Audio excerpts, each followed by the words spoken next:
most of you listeners may know, some of you may not. But he divides his time between Person and Granville counties, and he has been known to lend assistance to neighboring counties when they need it.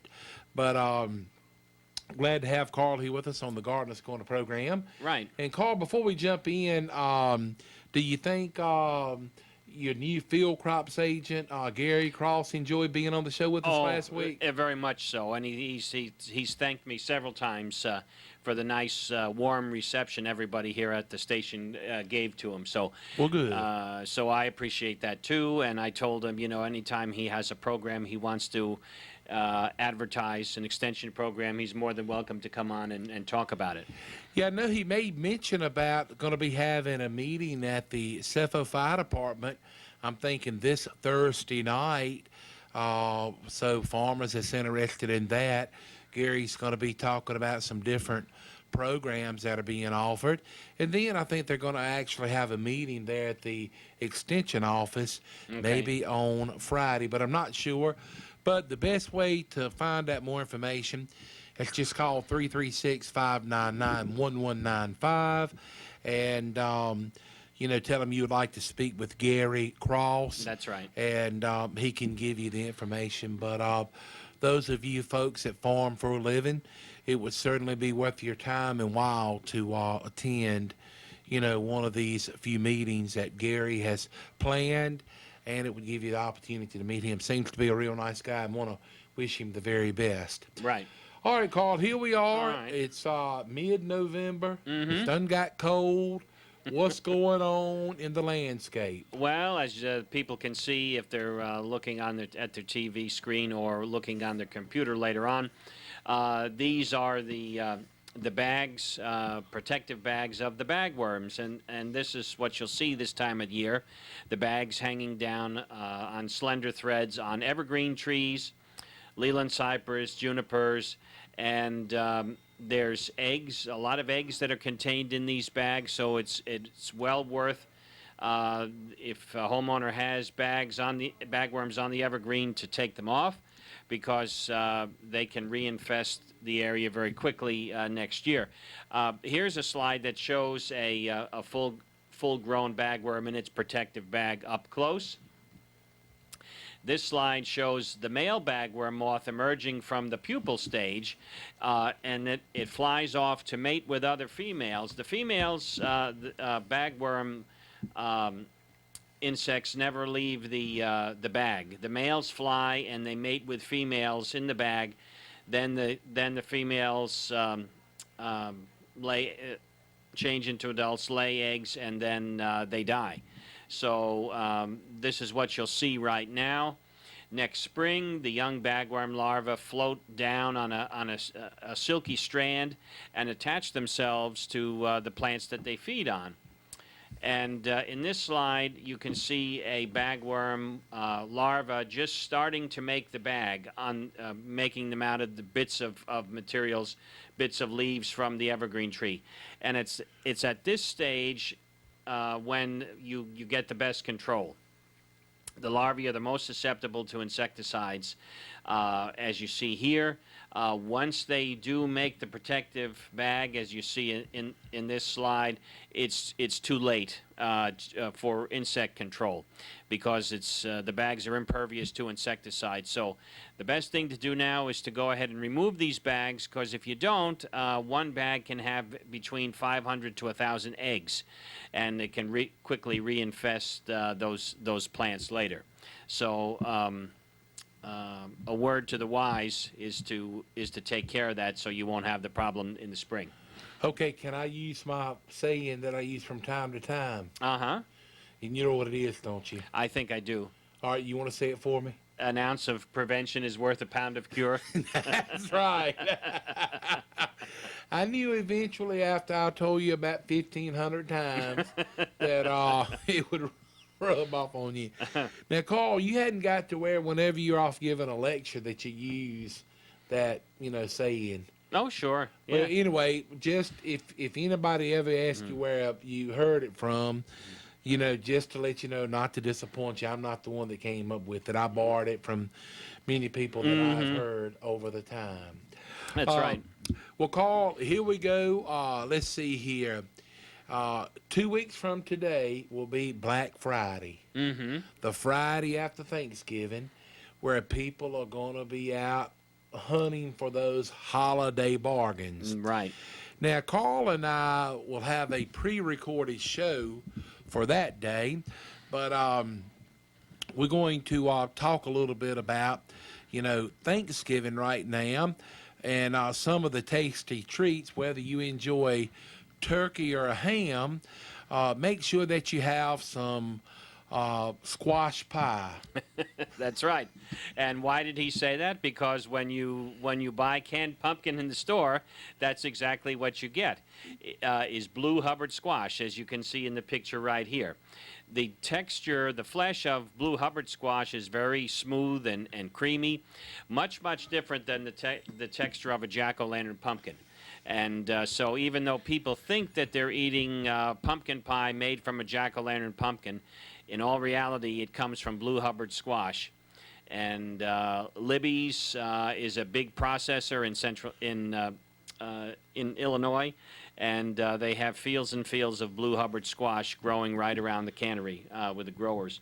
In the growers' field. Here's another shot of the flesh. But anyway, that's what you get is blue Hubbard squash when you buy canned pumpkins. So. Well, Carl, I don't know who came up with that, but that was a great marketing idea. That's right. Yeah, the same thing with yams and sweet potatoes. We don't grow yams here. We don't grow yams in the U.S., but... Although we got a bunch of yams around here, we don't grow them. That's right. Hey, we've got a phone call, I think. Good. Good morning. Thank you for calling the Gardener's Corner program. Yes, good morning. What I want to know is it too late to put my potted mums in the ground?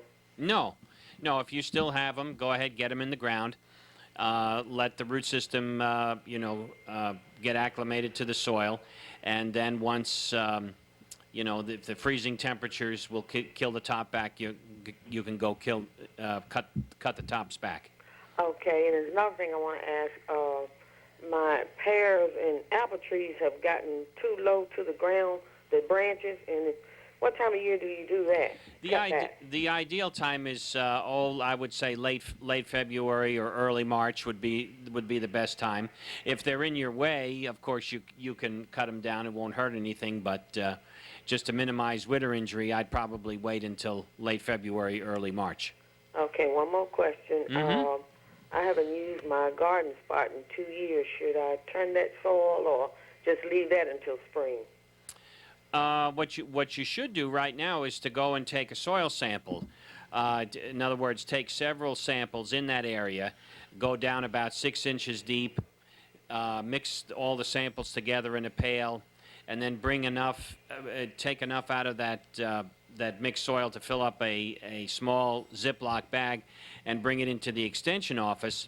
Then if you need to add limestone or fertilizer, you can do that after the soil test results come back, and then you'll be in good shape for next year. There is no charge for the soil test if you get them into the office by November 25th.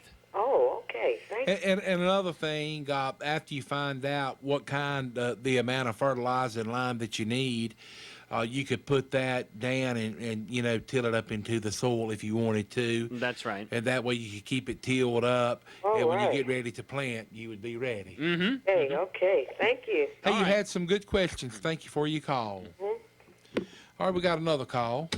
Good morning. Thank you for calling the Gardener's Corner program. Yeah, I got a question for Carl. How long does it take for your soil sample to come back?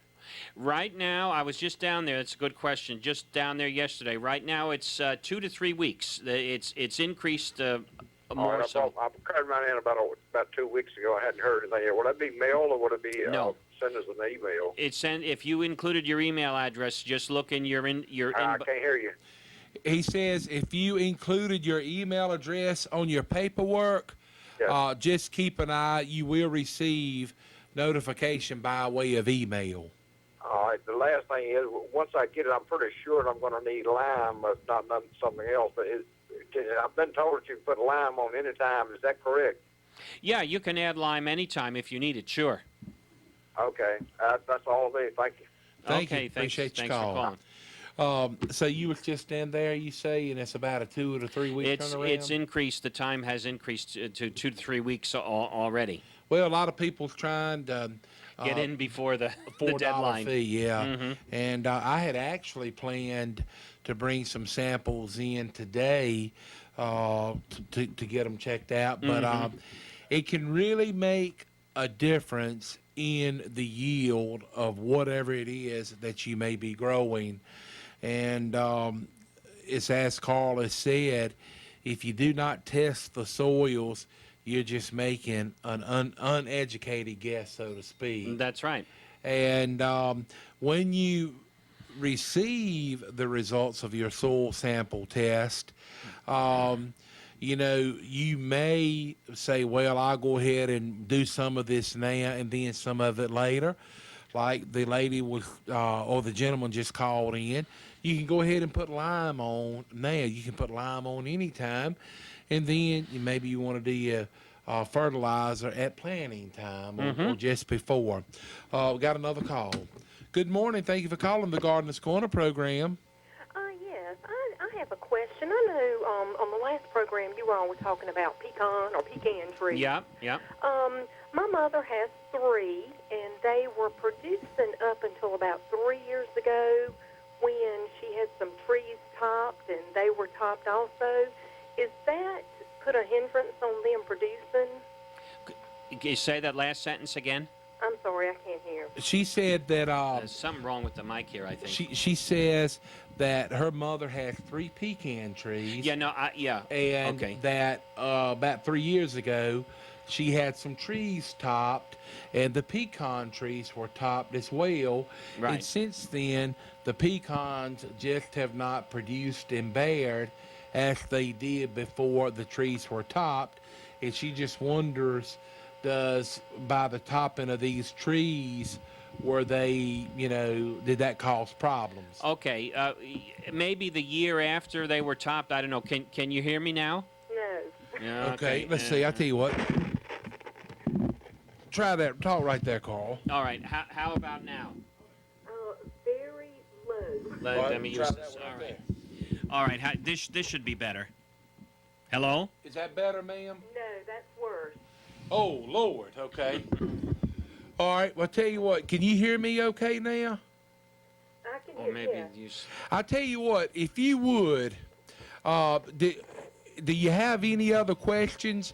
And what No, I just, was concerned because she hasn't had any pecans, and that's how I make my pecan pies and my sweet potatoes and. Okay.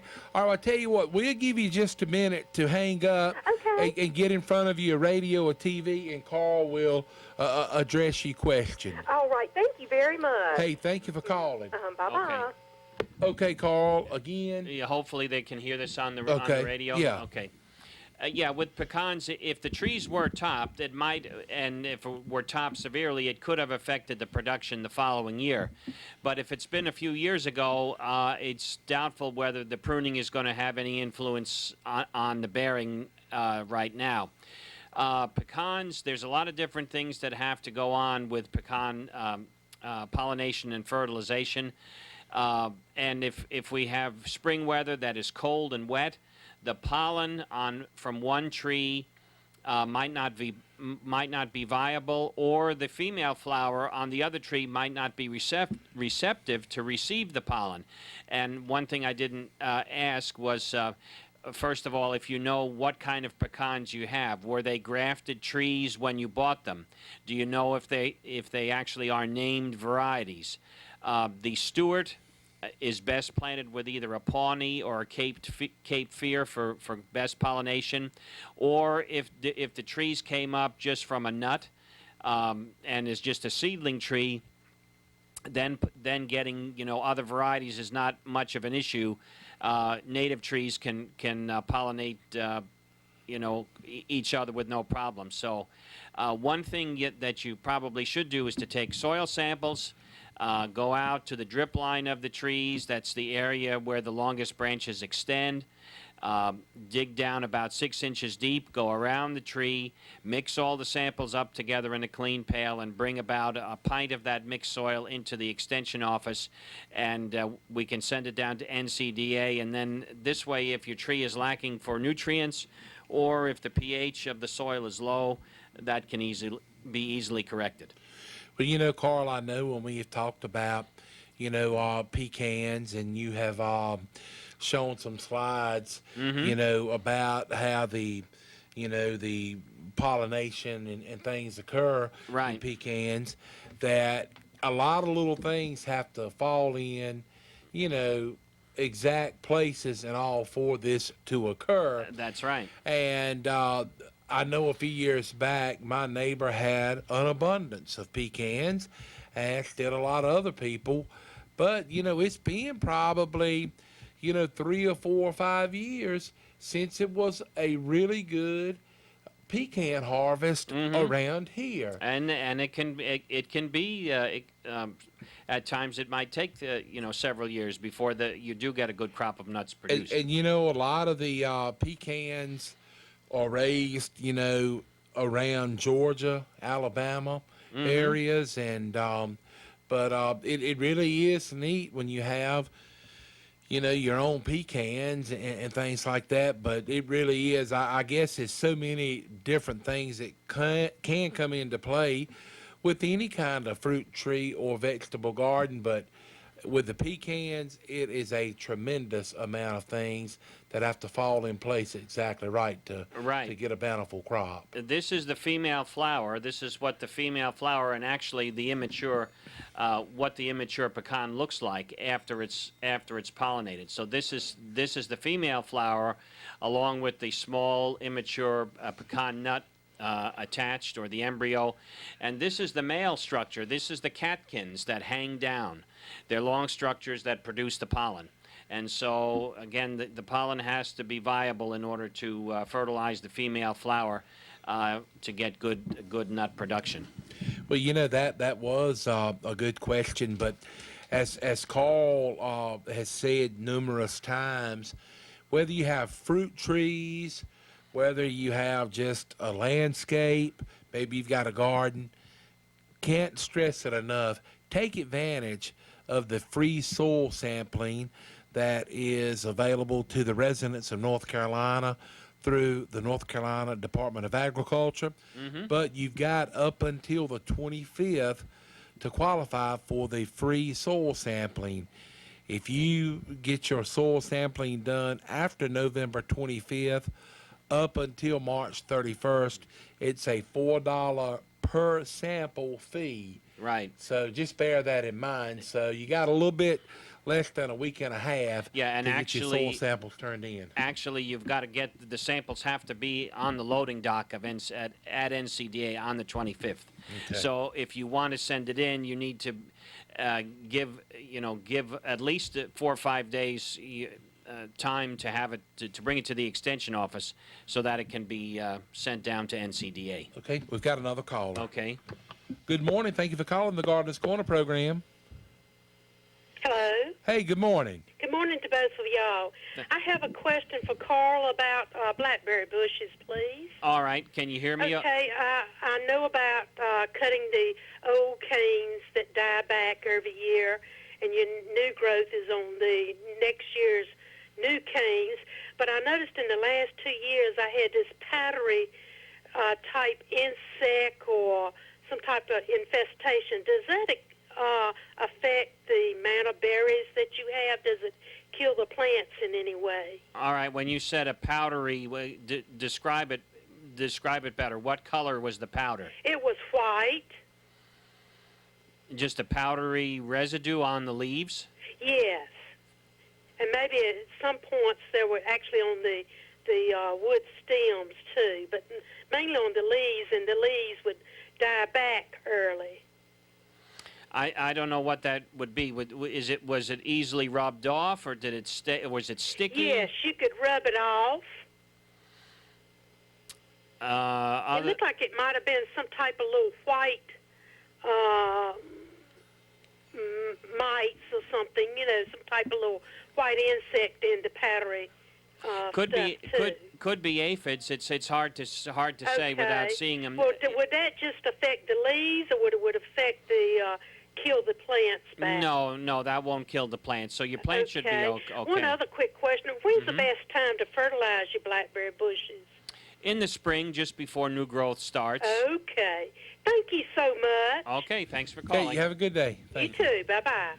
Well, Carl, she did bring up interesting thing that I was just thinking about. After cutting back your blackberry bushes from, the old canes, the new canes, when they start to grow, when they get up about 4 foot, you kind of Pinch the tops out. top out, and that encourages side branching. That's right. Okay, after the side branching gets so far, should you nip that off too? Yes. Now during the winter, or in January or February, you can actually shorten the length of those side branches. You can, because some of them will get quite long. You can actually take them back so that all you're left with is about 12 inches of growth. You can take those canes all the way back to where they started to branch out. So all you need is only about 12 inches of cane. Okay. On either side, and of course you have new cane. You had new canes coming up all during last year, so it doesn't really take much wood to get a crop. So you can shorten those quite a bit. Okay. All right, we need to get a word on for one of our sponsors of the Gardener's Corner program. We'll tell you all about Goings Auctioneering, as they're having an auction tomorrow. That'll be Saturday, November 15th, in Bunn, North Carolina, at the Montclair Complex. We'll be back, and we'll talk about maybe some more holiday victuals, maybe something like a persimmon pudding. Okay. Mr. Greg Goings of Goings Auctioneering, NCAL number 390, announces the second annual consignment auction to be held at the Montclair Complex in Bunn, North Carolina. Come expecting a nice selection of cars, trucks, tractors, trailers, guns, metal and woodworking equipment, antiques, collectibles, motorcycles, motorhomes, pedal tractors, and farm toys. Lunch will be available. For more information, call Mr. Greg Goins at 252-578-1623. No Sunday phone calls, please. This big auction taking place on Saturday, November the 15th at 9 a.m. For more information, log on to GoingsAuctionsInc.com or call Greg Goings at 252-578-1623. Cars, trucks, tractors, trailers, guns, metal and woodworking equipment, antiques, collectibles, motorcycles, motorhomes, pedal tractors, farm toys, and much, much more to be sold Saturday, November the 15th at 9 a.m. in Bunn, North Carolina. It's the second annual consignment auction to be held at the Montclair Complex. Call 252-578-1623 or log on to GoingsAuctionsInc.com. Here we are back on the Gardener's Corner program. Rob Hall here, along with Mr. Carl Cantalupe of the North Carolina Cooperative Extension Service. A few minutes ago, we was talking about pumpkin pie. Maybe you're going to have that as a treat on your Thanksgiving table.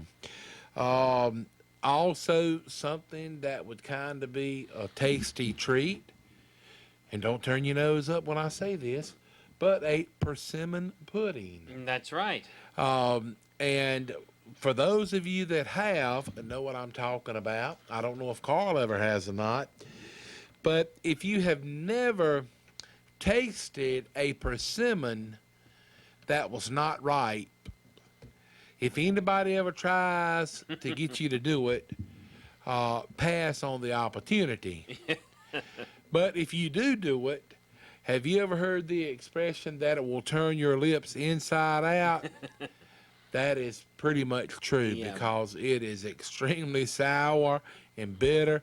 and it does a funny thing to your lips. It won't hurt you, but it very, does that. very astringent. Yes. But after they get ripe, they can be tasty treats. That's right. There's a few misconceptions about the persimmon as well, so I thought I'd talk a little bit about persimmons today. Persimmons can be divided into two groups: the native persimmon, or the American persimmon, and the Oriental persimmon. And the fruit from native varieties tends to be smaller, seedier, and more astringent until the fruit is ripe. And many native persimmons are simply seedling trees. As a result, the quality of the fruit may vary widely as well. Now, the Oriental persimmons were introduced into the U.S. about 100 years ago, and as a general rule, their fruit is superior in quality to native persimmons. The Oriental persimmon is easy to grow, and it is very much adaptable to much of the state. It has a compact, spreading growth habit and low maintenance requirements. The ornamental beauty of its orange fruit and bright red foliage in the fall makes it an attractive plant in the home landscape. The tree of the Oriental persimmon is winter hardy in eastern North Carolina, as well as the lower Piedmont and coastal plain areas. In general, mature Oriental persimmon trees do not tolerate temperatures below 10 degrees Fahrenheit, while the native varieties may survive temperatures of 20 to 25 degrees below zero. Oriental persimmon trees are relatively free from serious insect and disease problems as well. Now, the Oriental persimmons are subdivided into two classes: the astringent and the non-astringent types. The astringent types should be completely soft before you eat them. The non-astringent types are firmer, and you can actually eat those prior to them softening up. Oriental persimmon fruit may reach the size of a peach. The native varieties produce fruit that is closer to the size of a plum, and most native varieties must be completely ripe and soft before they lose enough astringency to be eaten. Now, persimmons will continue to ripen after they're picked from the tree. It is a misconception that frost is required before persimmons are edible. In fact, frost will ruin immature fruit on the tree. So they just have to be ripe. The frost doesn't influence, the sweetness or anything like that. In fact, it can make it spoil quicker. Now, native persimmons are usually dioecious, which means they produce either male or female flowers on separate trees, and rarely are native persimmons self-pollinating. Both male and female trees are required to produce a full crop. Oriental persimmons may produce male, female, and/or perfect flowers on the same tree, and they do not need cross-pollination to set fruit. And also, native and Oriental persimmons will not cross-pollinate. So, native have to pollinate themselves, and the same with the Oriental types. A mature native persimmon tree may reach a height of about 30 to 40 feet. The Oriental types will be slightly shorter. Usually, little fertilization is required. Normal lawn fertilization is usually adequate if the tree is growing in the landscape. And I'll talk briefly here about some of the varieties. Now, the first one that you see on the screen is the American persimmon, or the native one, and you can see the size of the fruit there. This is a Oriental type. This is the Fuyu, which is non-astringent. This is Oriental, so this can be eaten, and does not have to wait until it's fully ripe. Although if you do, it probably would taste better, but this is a non-astringent type. This one is the Haichia. I think I'm pronouncing that correctly. Another type of Oriental persimmon. It is astringent, so this has to be soft before you eat them.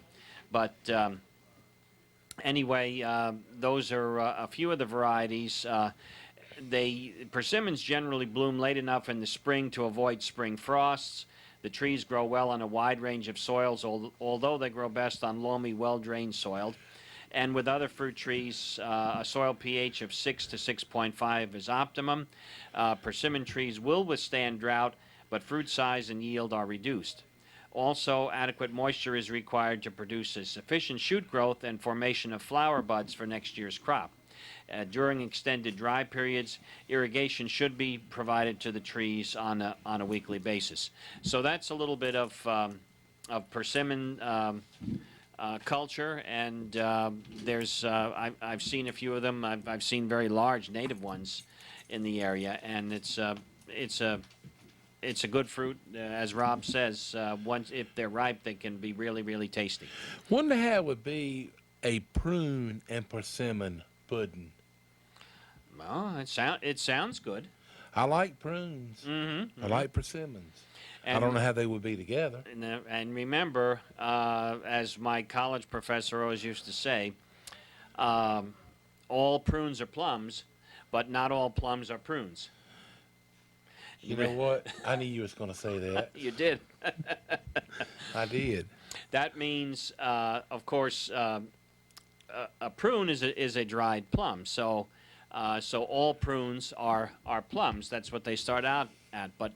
But not all plums are prunes, meaning that not all plum varieties are suitable for drying to make into prunes. Well, you know, I think a lot of these companies have caught on to the fact that when you say prunes, a lot of people turn their nose up. Yeah, yeah. And so I think a lot of these companies do not market them as prunes.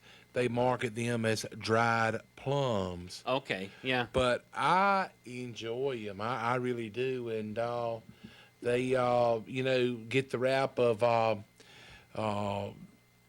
let's say, maybe helping nature take its course. Yeah, sometimes you might have to do but the green apple quick step. that's right. But just, for a snack or something, they're sweet and they're very good in my opinion. I enjoy them. And I have a friend of mine that his family at Christmas time, they make a lot of fried pies, and they even do some prune fried pies. Okay. And they are good. They sure are. So That's right. That's right. Everybody, you need to experience as many different things as you can food-wise, because all of us do not like the same things, and some of us like things better than others. Yeah. But just because someone say, I've tried it and I didn't care for it, why not just try it? It may be something that you enjoy. Yeah, there is, and a lot of people still don't realize, I don't think, that people call this fruit tree a damson tree. But many people don't realize damson is a variety of plum. They don't associate a damson with being a plum, but it's a native wild plum. And it makes a good preserve. It's not a real sweet preserve, but it's a tasty preserve. And Carl, I enjoy collards, but I'm not fond of turnip salad. Oh, okay, okay. I love cabbage. I know a lot of people that eat ketchup but don't eat tomatoes. But it really and truly is a lot of good things out there that you may kind of turn your nose up at, but give it a try. It may be something that you enjoy. Yeah. Well, we've got all lines open, so if 599-0266 is our number for the Gardener's Corner program. Again, 599-0266. Carl, with the cold weather that is in here now, and it's going to be pretty cold over the next few nights or so, I'm sure most of the plants that are outside has already succumbed to frost, so to speak. But if they have not, they most definitely will over the next few days. Actually, it surprised me. The last time we had cold temperatures that hovered around freezing, I had some volunteer tomato plants coming up, growing outside, and they didn't. They got a little bit of damage, but it definitely did not kill the plants. So I'm afraid this next round of cold temperatures will do them in. Any warm season vegetable, you definitely want to take out of the garden. Cabbage, cauliflower, and broccoli still growing well. If you have Brussels sprouts, if you haven't done so already, pinch the top of the Brussels sprouts plant out to encourage the formation of the sprouts along the stalk, if they haven't been sizing up very well. Something else that you could maybe be doing over the fall and winter months. Why not get in touch with the North Carolina Cooperative Extension Service and request some of their free publications? They can email them out to you, and it would give you the opportunity throughout the rest of the fall and the winter time to be kind of deciding, what you would like to plant and the preparations that you need to do to be able to plant the different things.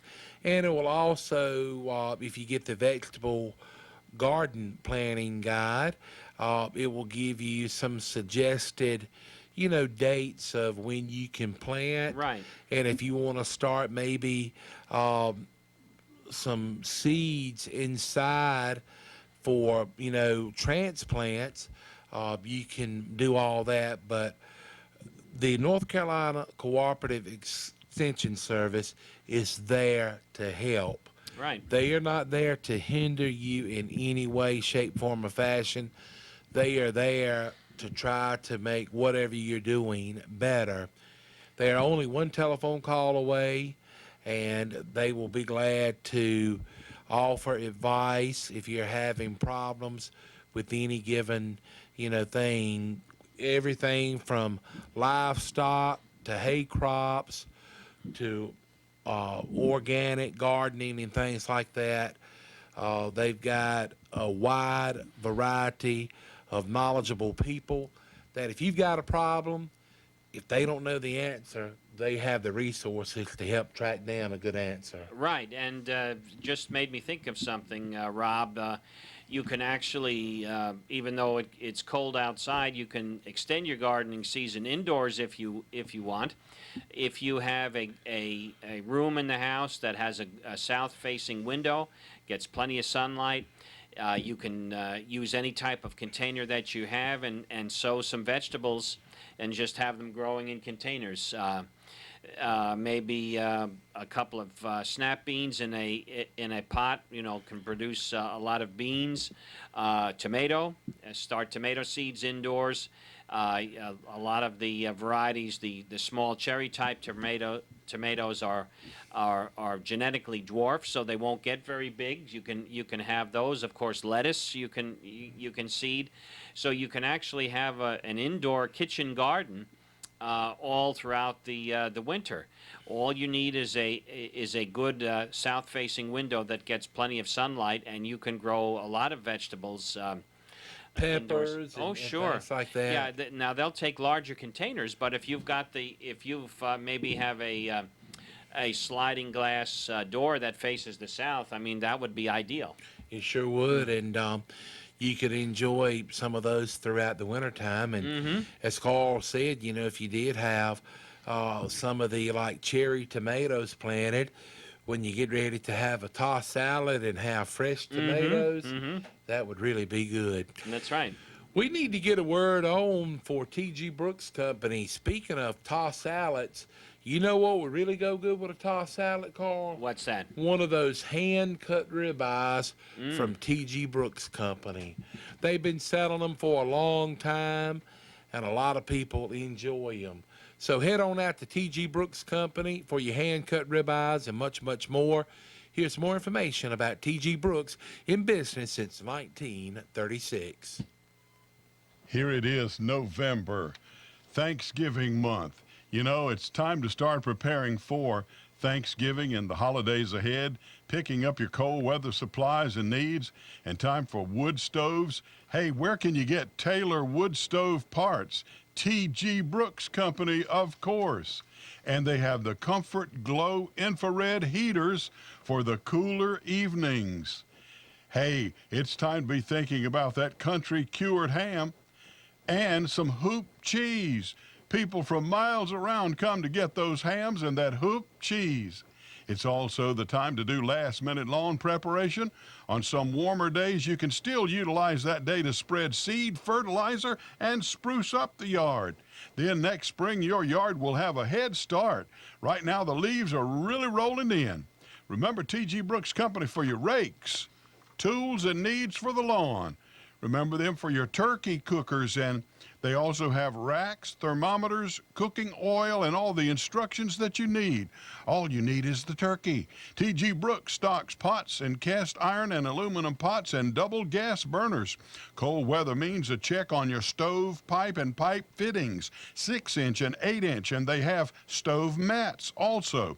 Check out the new Comfort Glow infrared quartz heaters. You're going to really like those. Hey, always keep the pets in mind with cedar shavings to keep them cozy on these cooler nights. T.G. Brooks has wood splitters, wedges, axes, mauls, and of course, lots of gloves. Don't forget the bird seed available in 25 and 50-pound bags, and sunflower and black oil seed is in stock. Each evening you're going to love that steak when you work so hard. So pick a night. Stop in at T.G. Brooks Company, get a supply of those hand-cut ribeye steaks. They're famous for them. Last call for pansies, the biggest and the prettiest. They'll make your November and Thanksgiving beautiful. T.G. Brooks Company, Helena Mariah Road in beautiful Timberlake, serving the homeowner, farmer, and construction worker since 1936.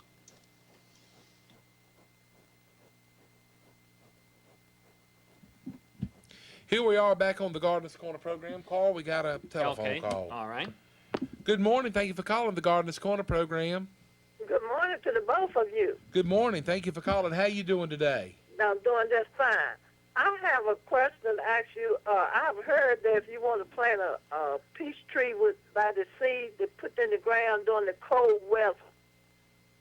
Is that true? Yeah, the seed has to undergo a period of dormancy brought about cold weather. But remember, though, if you plant a peach seed and you grow that to maturity, it's not going to be the same as the peach that you ate.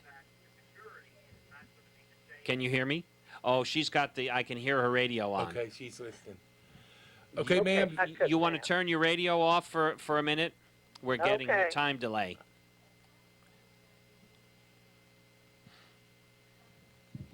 Okay.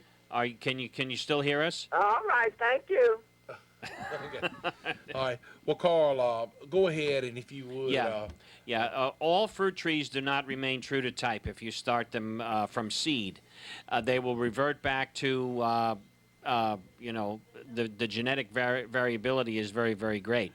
So in order to obtain a variety of peach that you know, what you have to do is go to that peach tree and obtain a bud or a twig from that known variety and then graft it onto the rootstock. So the best thing for homeowners to do is to just buy a tree that's already been grafted of the known variety that you want, because if you try to raise one from a seed, by the time it comes into bearing, you're going to be very disappointed. You'll get a tree that will probably be full of small fruits that are just essentially worthless, because all the fruits will have is the seed there and very little flesh.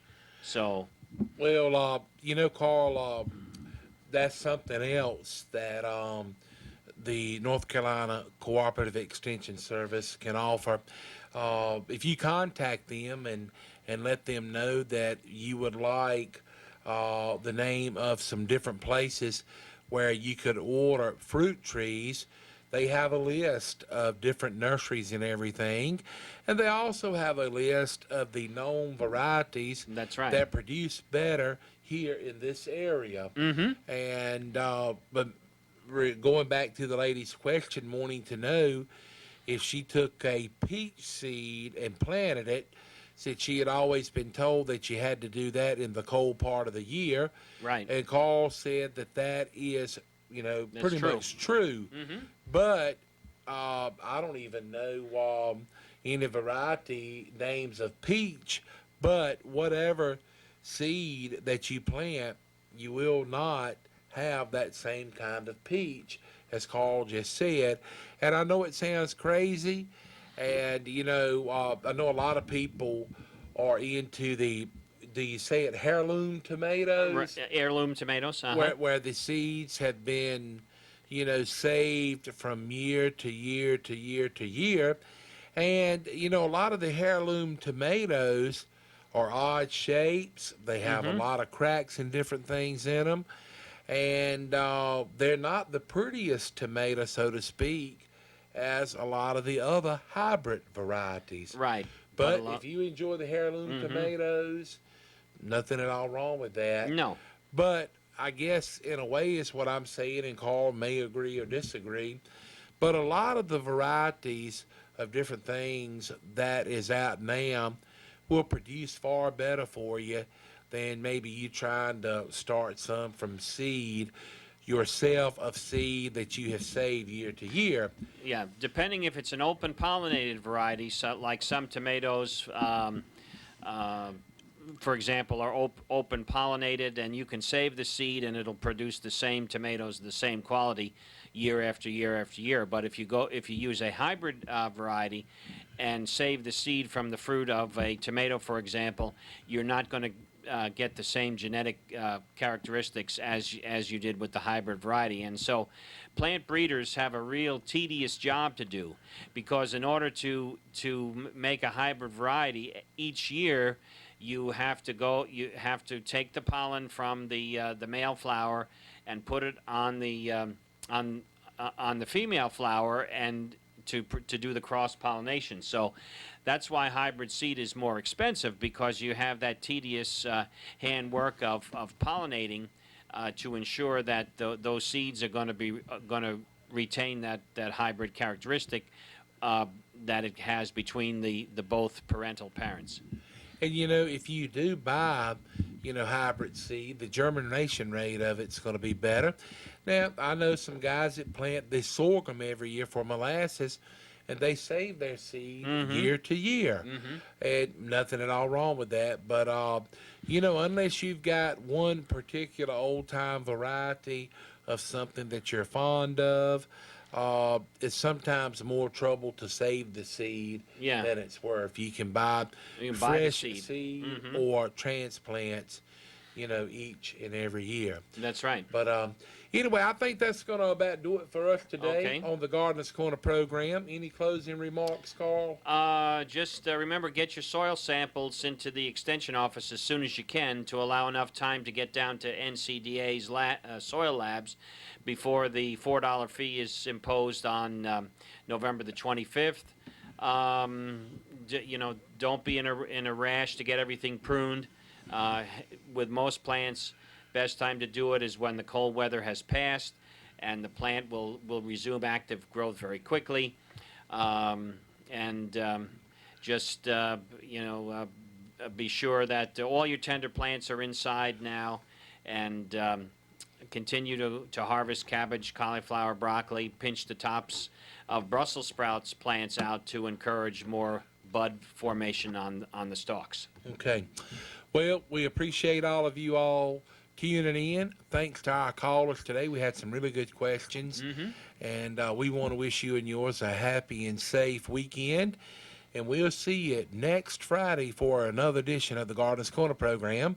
Thanks going out to T.G. Brooks Company and Goings Auctioneering. And a big old thanks to Mr. Carl Cantalupi here. Thank you, of Rob. the North Carolina Cooperative Extension Service. Again, have a wonderful and safe weekend, and we'll see you next Friday for another edition of the Gardener's Corner program.